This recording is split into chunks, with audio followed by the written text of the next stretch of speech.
And I believe collectively as a group, we're going to kick the competition's butt because we understand how important it is to think, execute, and dominate.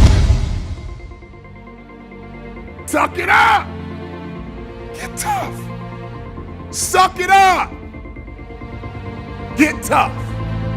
People want to have success. People want to make a lot of money, but they want it to be easy without any challenges.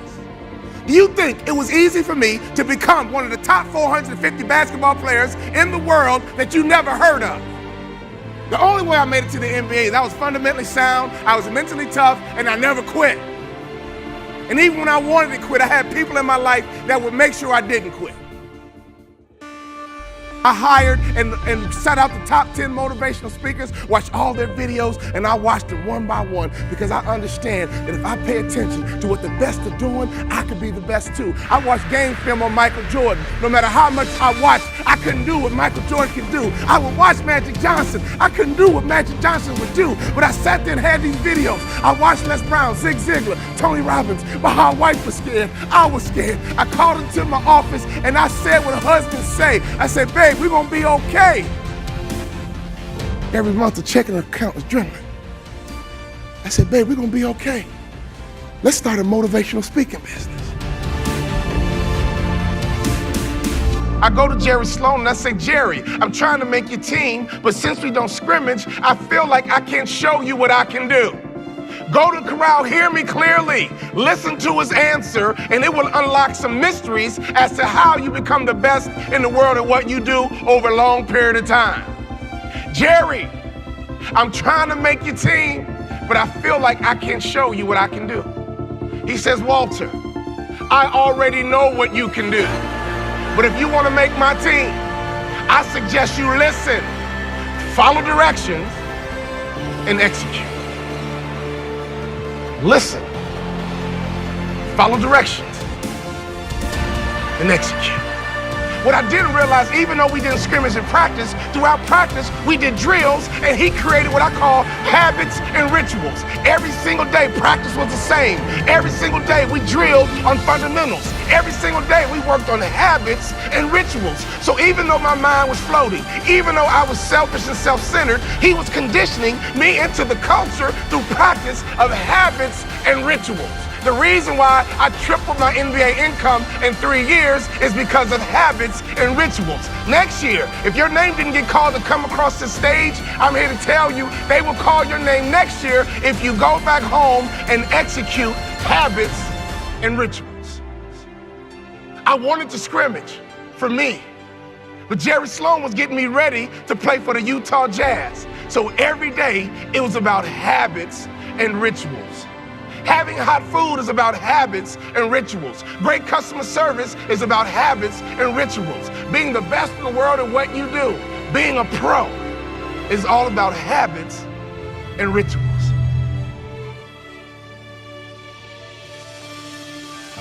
Let me tell you something. I learned a very valuable lesson when I played for the Utah Jazz. I had a point guard on my team who's arguably the best point guard in the history of the NBA. His name is John Stockton. John Stockton would go to a chiropractor 4 times a day on game day. You know what I said to myself? I'm not doing that. It doesn't take all that. John Stockton played 19 years in the NBA. I played 3. You would have thought I'd have been smart enough to watch a Hall of Famer and just shut my mouth, hop in the car, and go with them. No! My mind said, yeah, it doesn't take all that. And I would tease him. Man, John Stockton, you OCD or something? Why are you going to a chiropractor 4 times a day? He swore by his chiropractor. That man played point guard in the NBA until he was 40 years old. And he didn't retire because he got slow. He retired because he refused to wear baggy shorts. He loved his Daisy Dukes. Every day on game day, that man would go to a chiropractor 4 times a day. And in my immature basketball mind, I would say, it doesn't take all that. I don't need to do all that. I'm an award-winning motivational speaker because now I pay attention to details. Another peak performance truth. Peak performers are detail-oriented.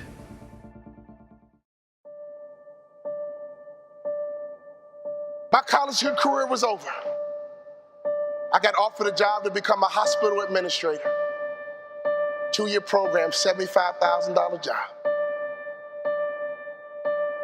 And right before I took the job, my daddy called me on the phone. Let me tell you about my daddy. When I was a little boy, my daddy would always pick me up. When he came home from work, he picked me up. When he saw me in the nursery after church, he picked me up. No matter how long he worked, no matter how tired he was, my daddy would always pick me up. So when I had my kids, I would always pick up my kids. When I got home, sometimes I was tired. They have a bottle in one hand, and they just lifted up the other hand, and they knew what daddy was supposed to do. My job was to pick them up. This is a spiritual interaction. When you pick up a child, it is a spiritual transaction. When you pick up a child, you change their perspective. When you pick up a child, all of a sudden they can see the world the way you see it. I don't care what your children have done, there is nothing they can do for you to stop picking them up. When my daughter's a drug addict, I don't care, pick her up. My son messes up, I don't care, pick him up. I don't care. You pick them up. That is your job, mama.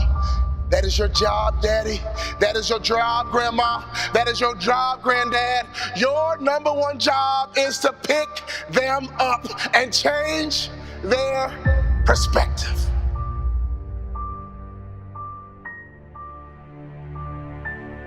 My saddest day, one day, my daddy looked at me and he said, boy, you too big. I can't pick you up anymore. But when he couldn't pick me up physically, he would pick me up emotionally.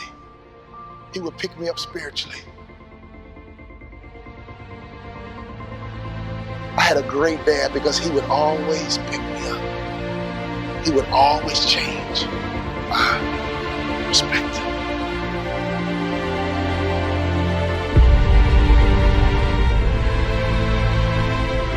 So my daddy called me on the phone, he asked me a question. He said, son, you had a tough year, what's next? I said, Dad, I'm gonna be a hospital administrator.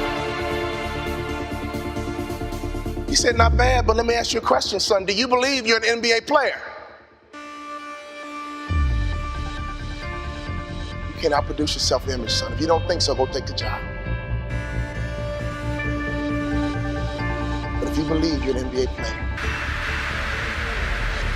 go for it. My dad had the self-control and discipline and waited for my answer. And my answer was yes. You're right, Dad. I can't work the rest of my life. But playing in the NBA is a dream I've had ever since I was a little boy. He said, go for it, son. I limped back into my coach's office with a cast on my foot. Tears in my eyes. I said, Coach, what do I need to do to play in the NBA? He said, do 2 things you can play in the NBA. Lose 20 pounds and shoot a 3-point shot with range, you can play in the NBA. If you lose 20 pounds and shoot a 3-point shot with range, you can play in the NBA. I lost 20 pounds, and every day I would shoot 500 shots a day, every single day. I got invited to training camp with the Dallas Mavericks, and not only did I make the team, I became the first ever undrafted rookie free agent in the history of the Dallas Mavericks to start opening night. Could you imagine what was going through my mind? I had not started a basketball game since high school. I got to the arena, they dimmed the lights and they put the spotlight right on me. Right through the spotlight, I saw my mom, my dad, and all my brothers and sisters. Then I saw my dad.